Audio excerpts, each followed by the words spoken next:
Hey, this is Geoff Gannon, and you're listening to the Focus Compounding Podcast. This is the podcast where Andrew and I talk general investing concepts. If you want to know more about specific stocks I like, go to focuscompounding.com, where you can read stock ideas written up by me and other members. Membership costs $60 a month, but if you use the promo code podcast, it'll be $50 a month for you.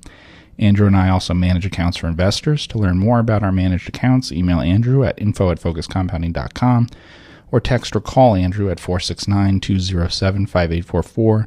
That's 469-207-5844. And now here's Andrew. Alrighty, we are back. How is everybody doing out there today? Hope you are doing well. My name is Andrew Kuhn. Thank you so much for tuning in with us here today at the Focus Compounding Podcast. Of course, sitting alongside my co-founder, Mr. Geoff Gannon. Jeff, how's it going over there, man? It's going very well. How's it going with you? It is going great. We hope it's going great for everybody else. If you do want to get access to a lot of stuff we're going to be talking about in this podcast, and we're always referencing our website, go to focuscompounding.com. And if you are there and you also want to follow me on Twitter, go to @FocusCompound on Twitter and follow me. Okay. And we could become friends.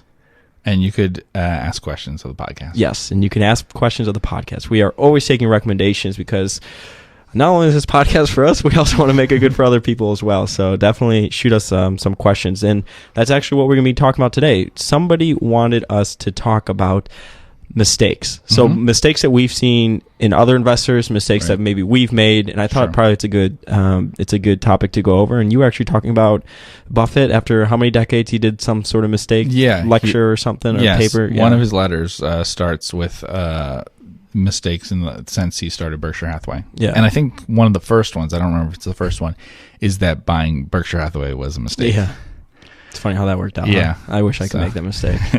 Cool. So let's, I guess we're going to kind of roll with that topic. So I think the right question to ask is, we're going to talk about your personal investing mistakes, but I think for a good way to sort of, start this is to talk about the mistakes that you see other investors make all the time. Okay. Because maybe that could be relatable to a lot of the listeners. Right. So if you had to sort of boil it down to the number one mistake that investors make from maybe withholding their true potential as investors or getting better, take away maybe just, making a wrong investment, like an analytical error. But what do you think is the mistake that most people make when it comes to becoming a better investor? They think the stock price is telling them things. Really? Yeah. So do you get emails a lot too by people say, I don't understand why is the stock doing it? Yeah, I do all the time too. All the time. You know what my answer is a lot of time to that? What? I have no idea. Yeah. Yeah. So telling them good things and telling them bad things. Yeah. The stock price is talking to them. Yeah. That's it. So you think what are you implying? So like, for example, if a stock is cheap, they may say, well, why is it cheap? Or is it cheap for a reason, for example? Once they start following a stock. Yeah. So it's interesting. A stock price, which is very useful information, the level of a stock. Of course. When you buy and when you sell is very good. Those points are very important. But what I'm talking about is movement, is the change from one level to another. When that happens in a day. So if a stock's down 6% a day, there must be news that someone knows, because why else would that happen? And it's funny, especially in the space that we operate in, sometimes I'll see like a bigger stock price movement, right? And then you check the volume on the day, and it's on like 500 shares or 600 shares. It's insignificant. Yeah. But I feel like a lot of people, they sort of assume it's like you probably own more shares than this person does. So why are you so freaked out? You know what I'm saying? Yes. So like to me, that's sort of how I think about it. Liquid stocks, and it may be because they're used to looking at liquid stocks, but liquid stocks have a similar thing, which is not low volume, but when big things are happening in the world or in the market or something, and so people will think that there's a lot of information about that stock when really there isn't. When really there's panic or something, right? And so I think it's best to ignore. Certainly, it's best to ignore price movements that happen on low volume, but I also think it's best to ignore price movements that happen on big news sorts of days. If it's a day where the market, and we've had some days that aren't far different from what I'm going to talk about here in the last few months or whatever, where, if the market is down at some point during the day 2 or 3% and it ends up 2 or 3% or something, that's a day that that's the day when most people are paying the most attention to the market and caring the most about it. But that's probably the least informative in terms of what you're being told about from stock prices, because it's not particularly rational, whatever was happening there. There's, panic. There's a sense of a lot of emotion and things into it. Versus if people wanted to know about what price movements do tell you something, long-term price movements driven by, underlying values in the stock or something over a period of time. So, even things where like we talk about Frost or something, which I thought was cheap when rates were at like 0%, and then it got progressively more expensive. The stock went up a lot as the Fed funds rate was raised many times, right? That's something that does tell you something. You can explain what that was from, sure, and why that happened. But it's something that happens over a long period of time, and there's a reason for it that way. Yeah. You know what's interesting? How when the stock price goes up, and there's no news on it, nobody says a thing. It's the answer is, people must be buying it up, right? But or bidding it up. When the stock price goes down, let's say the same amount, that's when everyone's like, what's going on? Am I starting to freak out? Did I miss something? Right. Yeah. And a big issue with the stock price changes are just the way that it can feed back into your thinking about the company and things like that. So the same news, for example, the same earnings report that someone at first thought was, that's kind of what I expected. When the stock drops 5%, they think, that was a bad earnings. Did I miss something? Yeah. Right. So just the way in which it feeds into other things, and like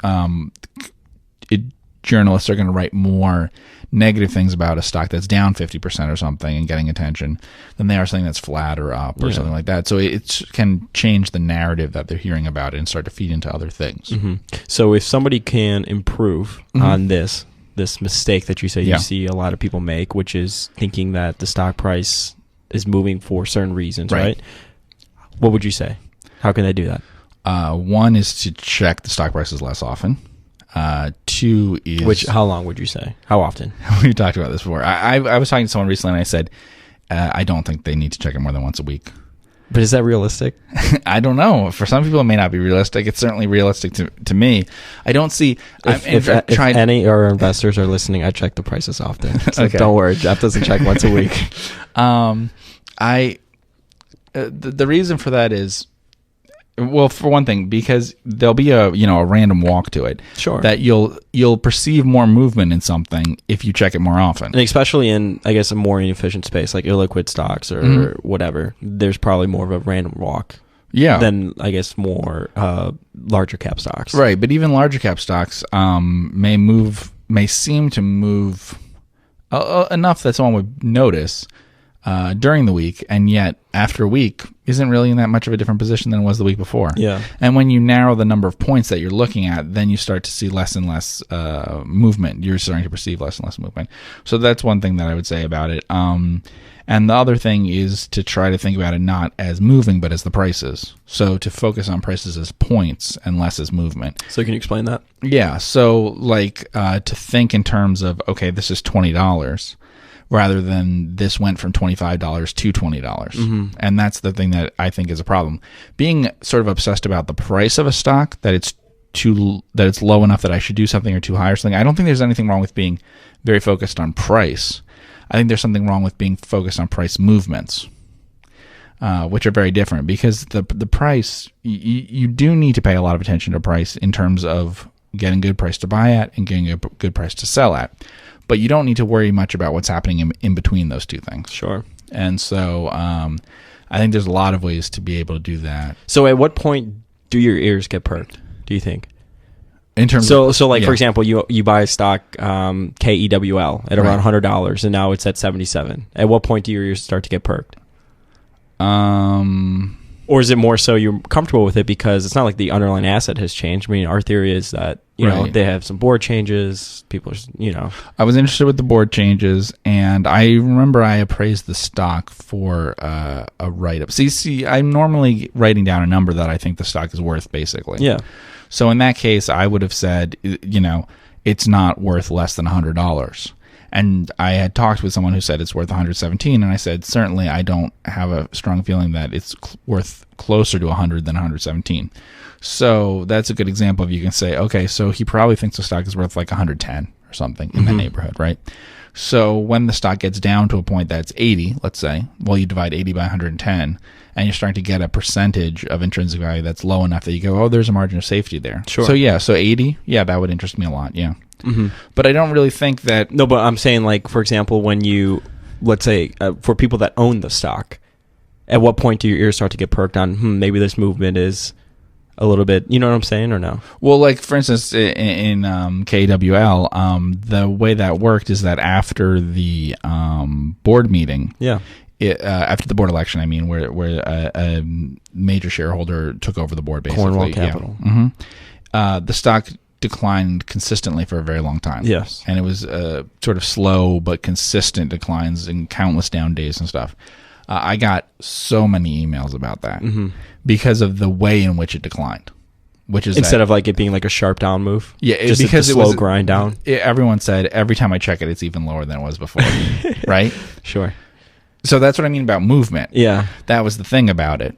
Whereas to me, it's about taking the number of the stock price and dividing into what I think the intrinsic value is. Yes. To me, there was a board election, and then there were earnings releases that happened every 90 days. Yep. So we're talking about a period of about 6 months where it kept declining. I saw 3 times where there was anything of news worthiness to pay any attention to in that stock. Yeah. So there's 180 days, and there was countless trading days and whatever, but there were only 3 days that I thought anything worth reading about, learning about happened. When the board changed over, and then when they released earnings, because they put out a press release each time, saying a little bit about their plans and what management was leaving and whether they had sold any land and stuff like that. But that's it. So I don't think you need to check more than once a week, and I think that rarely are there going to be things that change your opinion about a company entirely more often than once every 3 months when they come out with earnings. Yeah, and so there's just too much focus on that part of it, and focusing on the price is very useful, like to get a good price to buy in at, and to take those moments to opportunistically buy the stock. Yeah. I mean, you and I see when we put in bids for things and stuff for the managed accounts and things like that, and we do have things where a stock, we may not buy a stock for a while, and then it gets down to a certain level again that we bought at before, and we may buy it then, or, you know, it's not very even at what points we buy something, so it's not like you're not taking advantage of certain prices. Yeah. I'm talking about something totally different than that, which is the price movements, you know? So like if I like NACO at $32 or something, and then it goes up to 47, but I don't want to sell it at any point, you know, that's not close to what I think the intrinsic value is. Then when it comes back down to 30 or something, you might want to buy it. Sure. So, but I think the fact that it's under a price where you really liked it before is really good information to have and to worry about. The fact that it went up a lot and then went back down a lot, I think is not something to worry about. Yeah. Do you think the most mistakes you see, like, analytically, when people email you or just stuff in that regard? Like, so when it actually comes to investing, not just like the stock price movements and stuff. There's probably too much focus on standard metrics. So like price earning, like price just earnings, being very EV to EBITDA, things that can be reported now, and not enough worrying about calculating too much and just thinking too little. Yeah, not enough worrying about what other things would someone look at this business and think it was worth. So, like, for instance, it'll be about an oil company or something, and there'll be a ton of information about EV to EBITDA and things like that. Yeah. But there won't be much information about how long their reserves would last. So, is this a company that, if it doesn't buy any new reserves, would basically be unable to meet its dividend and earnings and stuff in 15 years? Or in 100 years, right? So that would be very different, those things. And I mean that seriously. So I've seen things where someone doesn't note at all that a company could produce at the level that it's producing now indefinitely, right? For like beyond the point that you would do a DCF calculation or something without needing to replace its reserves. And cases that are like 15 years of reserves, they'll often treat those things the same without looking into it. So that's just something that's common sense would say, okay, well, if you're taking something out of the ground, how much longer do you have to do that? Sure. You know?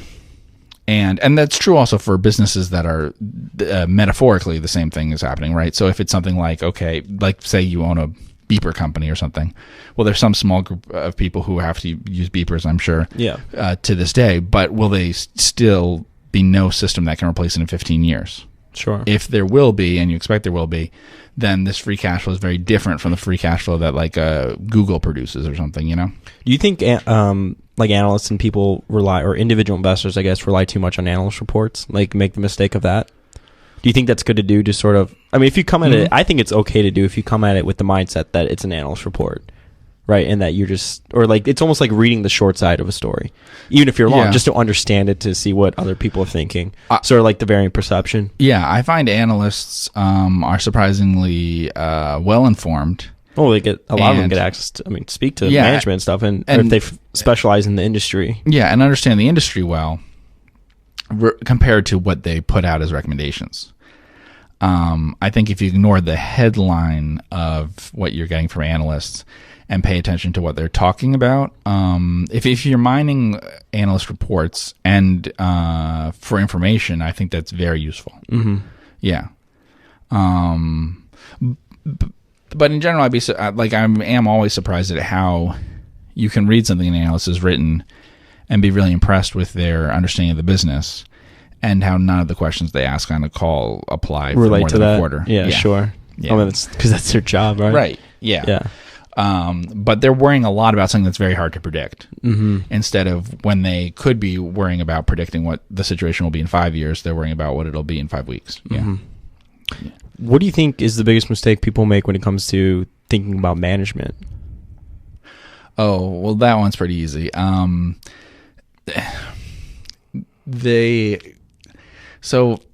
think the most interesting thing is there's almost two sides to this, right? So I thought it was kind of fascinating when Peter Rabover of Arco Capital came on, and he was talking about how, because he operates in sort of the same space that we do, and how sometimes dealing with these smaller companies, a lot of people are like, well, their biggest buff with management is, well, why don't they own more stock? Okay. And Peter sort of said, well, I kind of understand why a lot of them are maybe younger or earlier on in their career, and they're not earning these multi-million dollar contracts or salaries and stuff. And, Peter's like, hey, he talked to a couple different managements, and like, hey, I have kids and I have a house, and he doesn't have as much as a buff with management owning as much stock as like a lot of other people do. But maybe that's just in the size that we're operating in. Yeah. I mean, the thing that I see all the time is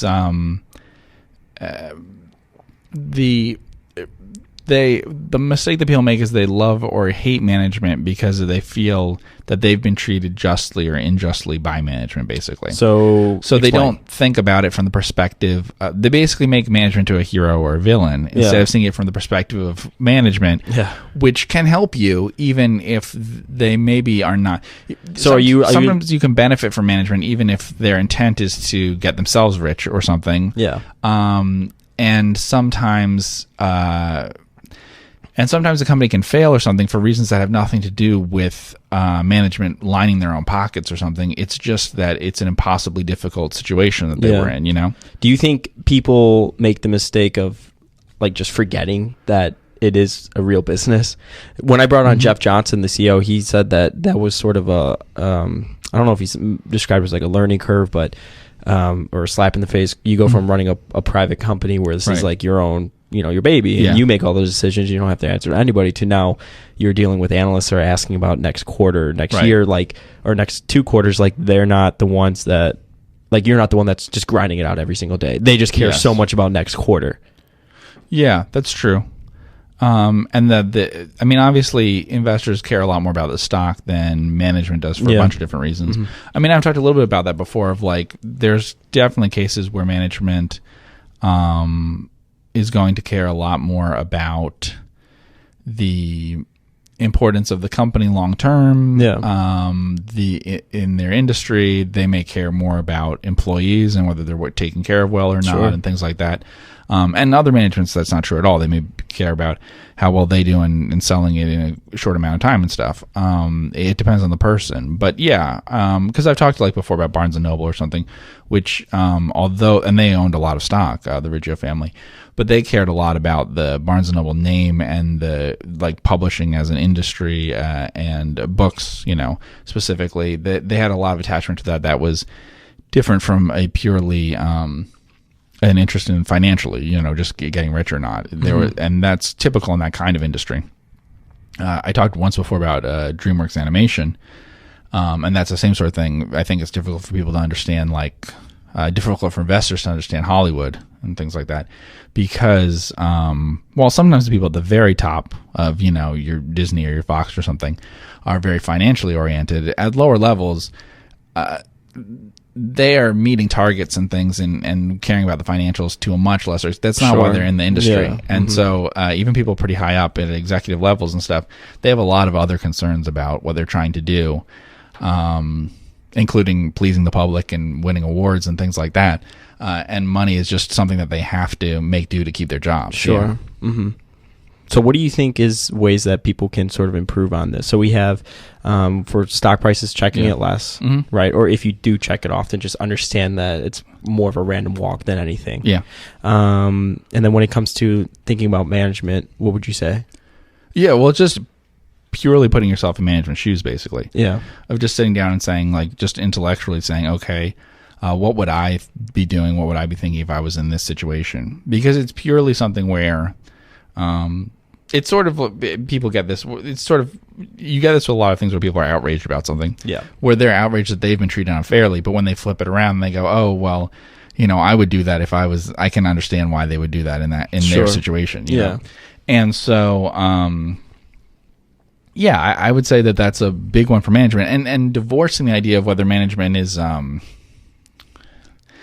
do I put this? Whether management has the same sort of philosophy and things like that as you do versus what they're likely to do. So, like, I've talked sometimes about very small companies where investors hate that they pile up lots and lots of cash. Yeah.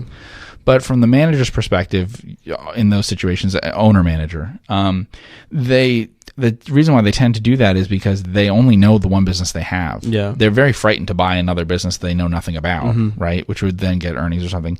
They don't really want to return the money that they have to investors and things like that. Yeah. If they paid down dividends, they themselves would just end up with a lot of money outside the company, which is the same problem for them that they would have when it's inside the company. Sure. And they would feel greater danger because they probably is comforting to them to see that there is several years of earnings piled up in cash, that no matter how bad years get and things like that, and especially people who've gone through bad periods in a industry or something, so there'll be people who complain about that some bank isn't loaning out enough money or something, but if it went through the late 1980s, early 1990s in Texas or something, they'll for a long time be very afraid that will repeat. Yeah, sure. What mistake do you think individuals make when crafting an actual portfolio? I would probably say owning too many stocks that they don't know a lot about. Yeah, that would be the big one, is the ratio of how much they're doing versus how much they're thinking about what they're doing. Yeah. So it's really that they're, they own a lot of stocks that they've looked very little into. It could be okay to own a lot of stocks if you spend a lot of time thinking about each of them, but that's unlikely. The more and more you own, the less likely you have been thinking about it. So they're quick to buy a lot of different stocks and quick to sell them. I was going to say probably also selling too quickly, or selling just for the sake of selling.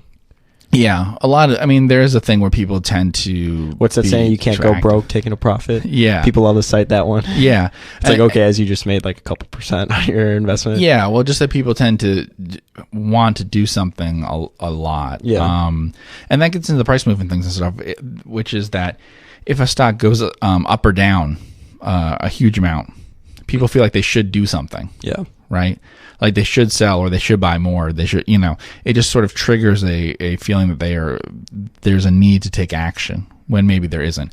In general, you don't want to take an action unless any economic action, unless you feel like you're considering this versus the next best alternative, and you can see the next best alternative is clearly better in this case. So you're kind of comparing the two possibilities. So you don't want to just be like, oh, I want to get out of bonds. You want to go, oh, I can compare bonds in the S&P 500 and see, oh, the S&P 500 is clearly the better choice right now. Sure. That's why I'm getting out of bonds. When you're just freaking out about something and you're not really sure, that's not when you want to make a decision. Do you think people aren't like agnostic as much to when it comes to like certain industries? Like they'll just say, oh, I don't care about the steel business, so there's probably not an opportunity there. Or I don't care about the oil industry, so there's probably I'm not going to even go in that industry. That's possible. Yeah, a lot of people do have pretty I don't know how to put it exactly. They sometimes have pretty strong opinions about things that they may not have researched that much. I mean, like a lot of people were very surprised, I think, when they heard that we were buying a coal company, or when you wrote up about a coal company. True, yeah. Right. And if you sort of had that mindset going into it, you probably wouldn't have ever invested in NACO.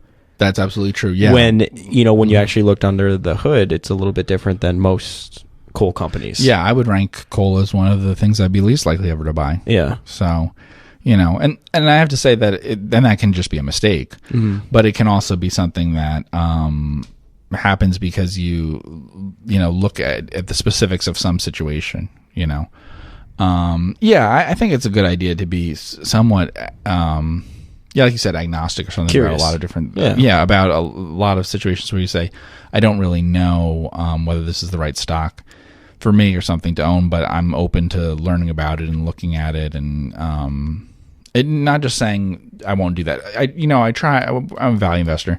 I try not to immediately eliminate the possibility of that there's sense in growth things and stuff like that. Sure, you try to do that. I think suspending judgment is a good idea for a lot of people, even when it comes to the size of the company. Yeah, absolutely. I mean, there's a lot of people that they say like, "Oh, I'm mid cap growth," or what I'm saying, GARP, but they just like stick to certain things. I guess they may be like, I only invest in like large caps, or I only invest in mid caps, which I guess we only invest in small caps. We only invest, I mean, we don't only invest in small caps. We only invest in specific, in specifically overlooked stocks of some sort. Yeah, I think that's not a bad thing to do though, if you keep open your judgment about other things. Which is, I think it's a really good idea to specialize in something. Like I think it's Charlie Munger talked once about that he knew someone who specialized only in that he would only invest in service companies, didn't invest in any manufacturing or retail.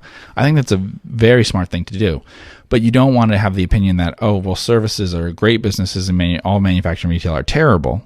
Just the opinion that I really understand this niche, and this is something where I can be better at it than other people, but not closing your mind off to it that just because you might not be able to see that Amazon's going to be a big thing early on, that doesn't mean that you dismiss the possibility of it being a stock that will reward people. So like Bitcoin? Just kidding. Yeah. What is the biggest investment mistake you think you've made? Other than just being too general, like with PE or like what you referenced earlier in the show. That I've made personally? Yes. Oh, I've made several. I would say there's, I'll put in the same category that Buffett does, which is mistakes of omission and mistakes of commission. So mistakes of omission would be just things that I should have bought or something that I didn't. Yeah. Right? And we've talked in the past, I think, about DreamWorks Animation. And that's a really good example, not just that stock specifically, but that's just a good example of almost all my mistakes of omission, which are the things I didn't buy are usually because they sort of didn't tick all the value boxes or something like that. They just didn't look right on the metrics there.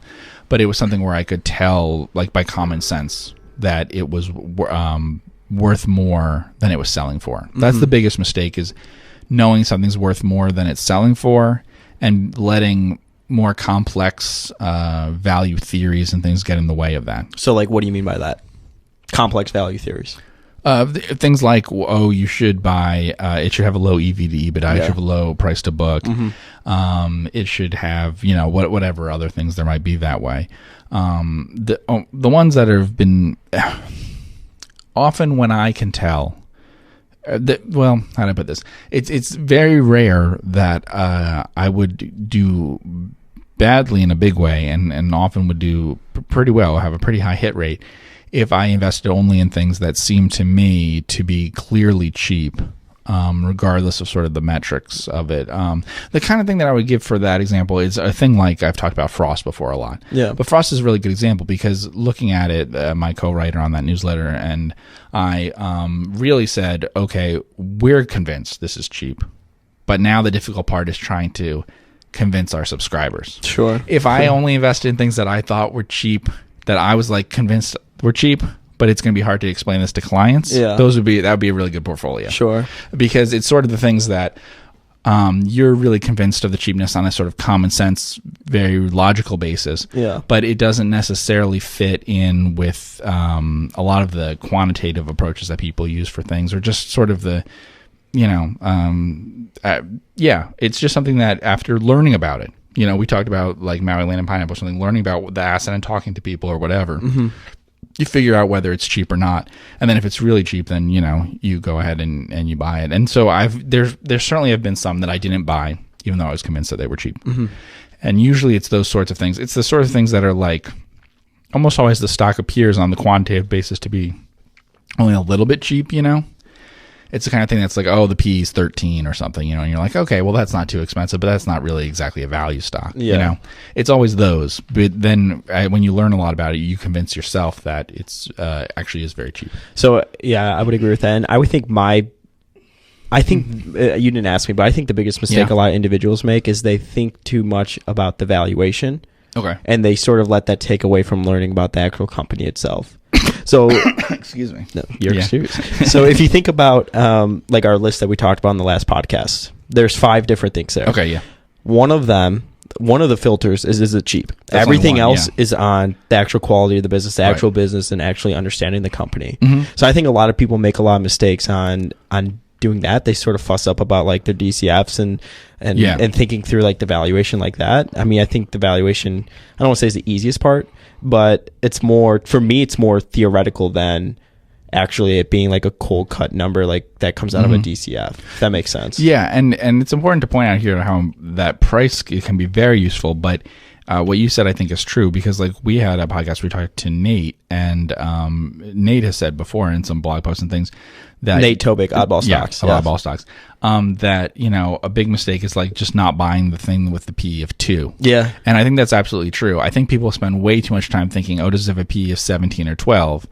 And what's really important is avoid the stocks with a P of 40 and look really hard at the stocks with the P of 2, Yeah, sure. The stocks that have the P of 5 and below and stuff, and the stocks that have the P's of 30, 50, 100, whatever, are really more what we're talking about. It's that people do spend a lot of time with a lot of precision in things that, is it 10% too cheap or 10% too expensive? Yeah. That's usually not going to be as important if you understand the business that looks 10% too expensive really well and you really like it. In the long run, that's probably going to outperform. But there's nothing wrong with buying, I think buying on the basis of cheapness is great when you have nets and things. Things are incredibly cheap. Sure.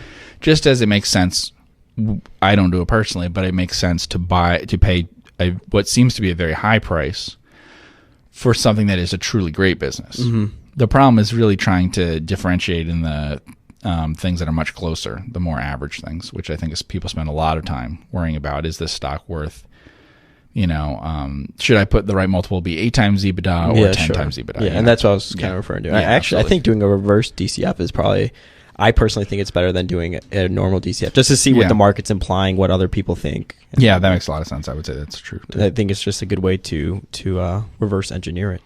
Cool. Well, any other thoughts to add on mistakes that investors make? Yeah, I'd say that on mistakes of commission, the actual mistakes that I've made that have cost money and things like that, I would say they're all related to riskiness, usually with leverage, financial leverage and operating leverage, where I really like the business or something like that, but it might have too much debt or something like that would cause the risk. Yeah, definitely. So a good way to sort of guard against that is obviously probably check like the debt to EBITDA, and then we also checked about in the last podcast.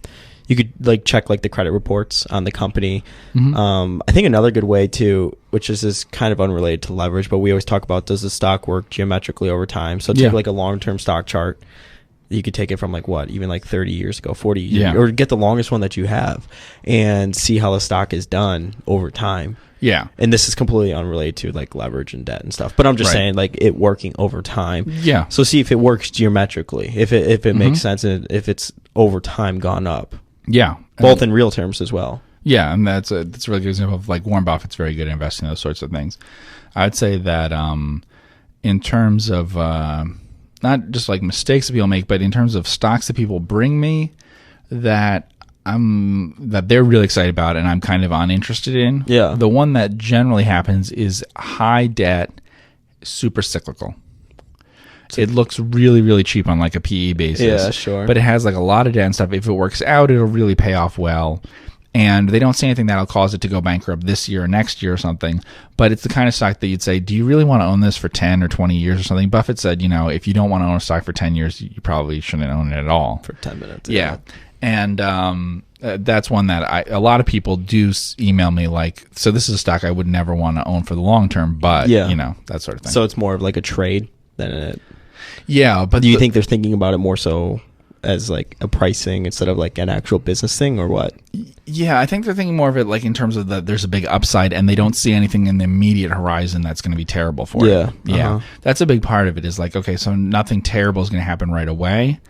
But it's hard to tell when you do those things because it's like, you could know that housing is too expensive or something, but you won't know the moment that the bubble will burst or something like that.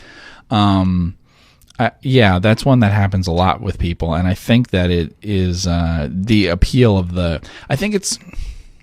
see this a lot where, so obviously people are attracted to things that have really big upside. That's fine. Yeah. And if the really big upside is long term, that's great.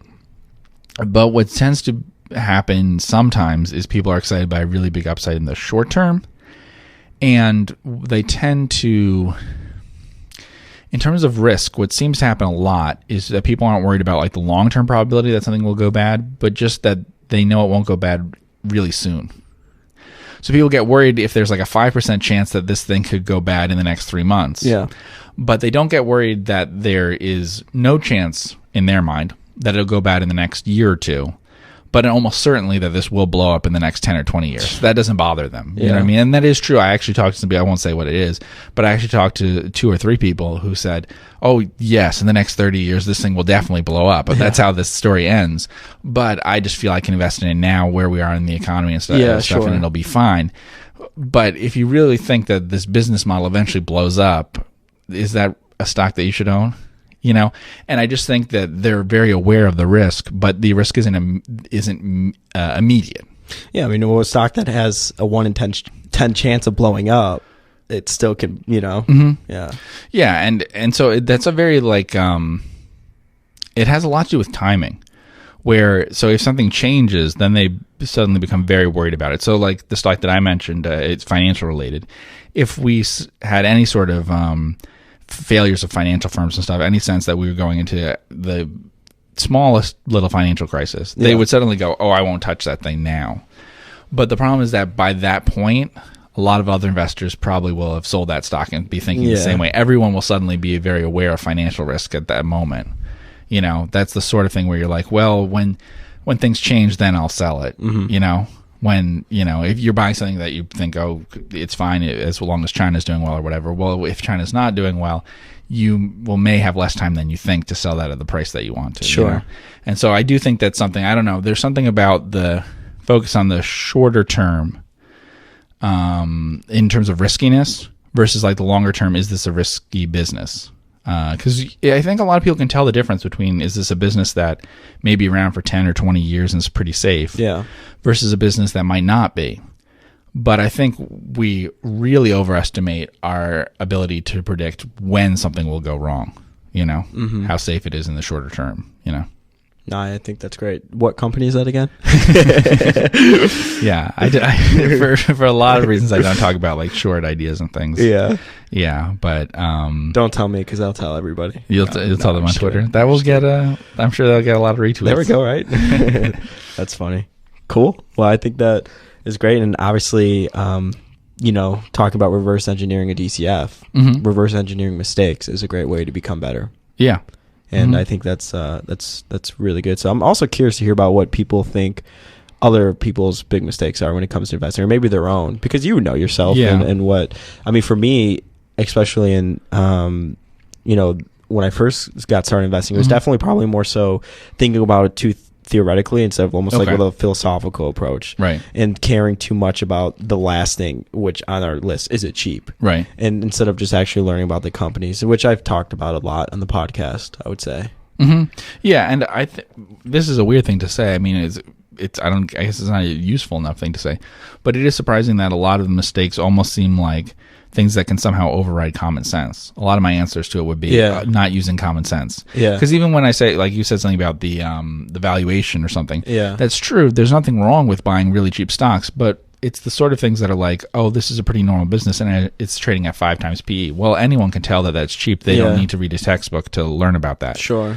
But we're talking about the situations that are more like in between, difficult to assess, right? Same thing with like really high quality companies. It's usually something where it's not a point of a lot of contention that it's a really high quality company. So a lot of these are things where somehow learning about things, learning about investing or something, there's some things that dogma and stuff that can cause you to overlook what common sense is telling you. Yeah.